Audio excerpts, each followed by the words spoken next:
All right, Shalom. I want to give all praises unto YAHAWAH, BAHASHAM, YAHAWASHI, BAHASHAM, QADASH. YAHAWAH been the true name of the Heavenly Father. YAHAWASHI been the true name of His only begotten Son, whom the world ignorantly calls Jesus Christ. I also want to give double honors unto the apostles and elders of Great Millstone. Blessings and salutation unto the elect, which consists of the so-called Negroes, Latinos, and Native Americans today.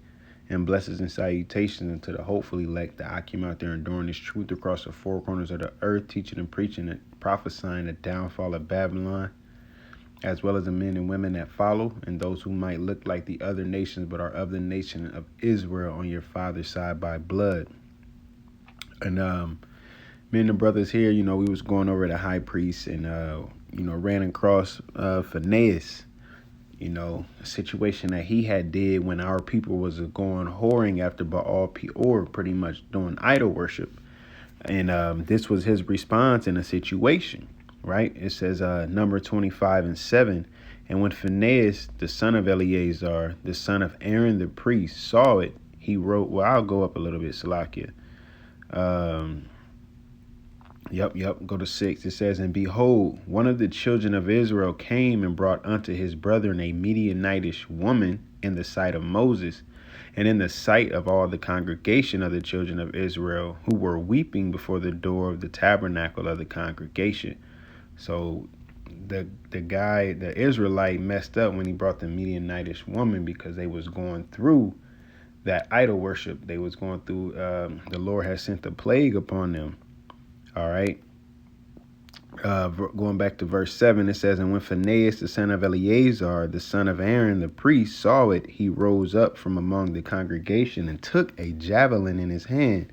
And he went after the man of Israel into the tent and thrust both of them through, the man of Israel and the woman through her belly. So the plague was stayed from the children of Israel. And those that died in the plague were 24,000. So 24,000 died from that plague from doing what? Going and seeking after another god.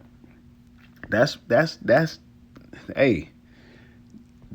like one of the main things the Lord don't like. All right. And that's one of the main things that our people are into, man. Okay. Is seeking after something that's not useful for them, that's not beneficial for them. All right. Here it is. We have the Heavenly Father. Our people wanted a king like the other nations. Here it is. We have the Heavenly Father that brought us out of Egypt. Our people want to go back into Egypt. Here it is. We got the Father bringing us through the wilderness, giving us manna, giving us quails, and our people want to complain and build calves, and because Moses is on a mount too much, and he's doing this through the spirit of YAHAWASHI for y'all, for us. But you have people complaining. Why? Because they're not having it their way. That's why our people go after these other nations, cultures, and these other idols. All right. Well, these idols, I won't say these other idols, and after these idols, okay, because it's something a little more tangible. They're faithless, man. All right. They're faithless. Hey, curiosity killed the cat. All right. This is verse 9. It says, and those that died in the plague were 24,000. And the Lord Yahweh spake unto Moses, saying, Phinehas, the son of Eleazar, the son of Aaron the priest, hath turned my wrath away from the children of Israel, while he was zealous for my sake among them, that I consume not the children of Israel my jealousy. Yeah, the Lord is a jealous power. If he see us as his woman and we go after these other idols, that's just like adultery, which, it tells you that in Wisdom of Solomon, the 14th chapter, that about spiritual fornication, man. All right, which is going after these other idols. But the act that Phinehas did, the Lord didn't judge him and put him to death for it. No, it pleased his wrath. And he at that point, he stopped the plague.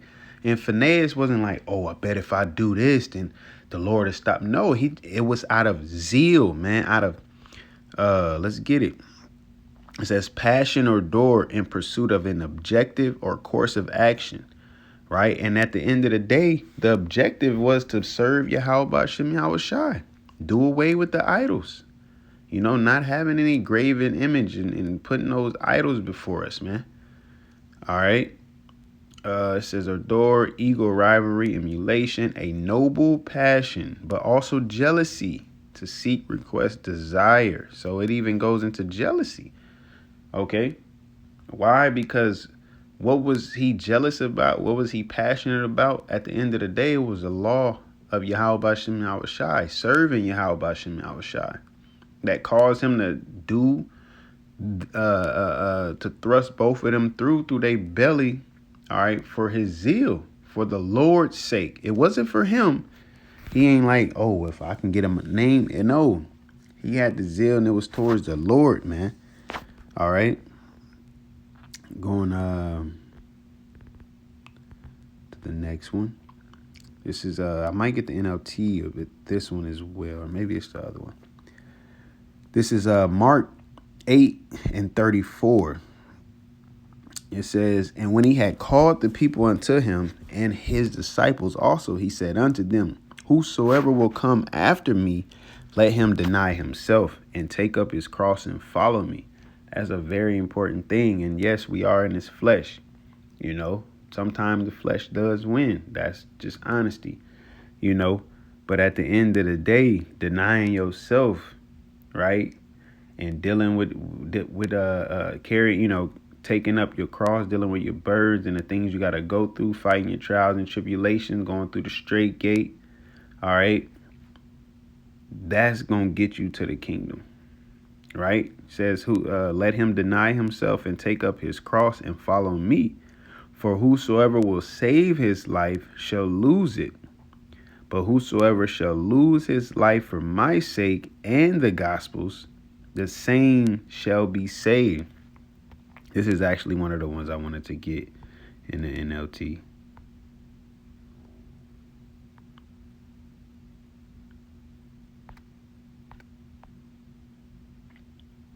All right.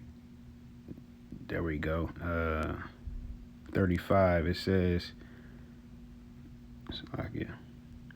Mark 8:35 in the NLT. It says, if you try to hang on to your life, you will lose it. What consists of your life? The things that you've built, your reputation, all right, your character amongst certain people, you know, that partying or that reputation you had within the excess riot, man. All right. Not being under any restrictions, as in serving YAHAWASHI. You can eat what you want, do what you want, be what you want, all of that. You know, when you're choosing your own life, when you're being selfish, okay? It says, but if you give up your life for my sake and for the sake of the good news, you will save it. Why? Because the Lord will protect you. The Lord will cover you. All right? That's just say, hey, it says make your body a living sacrifice. You know? The world, hey, we had the world when the Lord had us in the world, but he brought us out of the world. Okay? He brought us out of the world. So we're no longer seeking after that life. You know, whatever we was doing before the Lord gave us our calling, we're no longer seeking that goal. All right. We're living unto YAHAWASHI. So we don't have much time for family. We're no longer going to every single family event or whatever the case is. If we have time, we might slide through or whatever. But at the end of the day, we got the brotherhood. We got the Akim. You know, the life that we once had is gone. All right. It's gone and done away with. And it's for the Lord's sake. It's not like, okay, well, I'm ready now. Nah, it's for the Lord's sake. When the Lord call you, hey, let's get to it. You know. This is the last one. This is Matthew chapter 19, verse 27. It says, then answered Peter and said unto him, behold, we have forsaken all and followed thee. What shall we have therefore? Now what was going to be listed consists of the things that you have within your life. All right. As far as the things that you're going to have to lose within your life to gain life. Right. Because what let's go back to Mark real quick, because I believe it's right after that. Verse 36. For what shall it profit a man if he shall gain the whole world and lose his own soul? So let's say you get everything that you want, but you lose your soul doing it.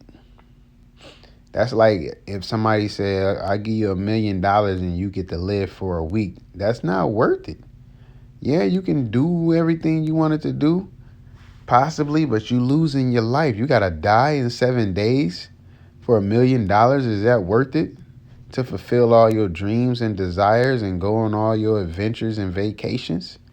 For you to lose your life in 7 days if that was the situation at hand? You know, you're losing. Hey, it's not a gain at the end of the day. It doesn't profit, right? Because at the end of the day, nobody wants to die. You know. That's a lot. So back in Matthew 19 and 27, I'll read it again. It says, Then answered Peter and said unto him, Behold, we have forsaken all and followed thee. What shall we have therefore?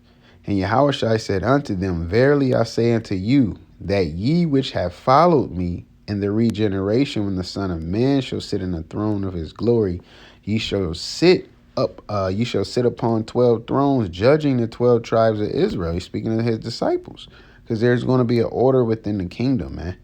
All right, and he's letting them know their position that they're going to fulfill. Okay, if they follow him. All right, verse 29. And every one of you, and everyone that hath forsaken houses, right? You talking about you got a mortgage, or you renovating a house, or whatever the case is, or brethren, or sisters, or father, or mother, or wife, or children, or lands, you know, for my name's sake. These is all the things you giving up for the Lord's name's sake. All right, shall receive 100-fold and shall inherit everlasting life. Now, the beautiful thing about the spirit, being a spiritual man and not a natural man, is the difference between instant gratification and delayed gratification. The spiritual man is within a delayed gratification, because he know all of this that's he see and touch and have right now is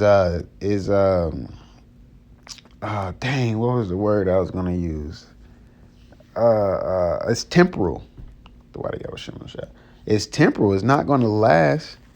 All right, because the Lord is gonna send fire upon this place to bring judgment, and all the elements shall be burnt up with fervent heat, man.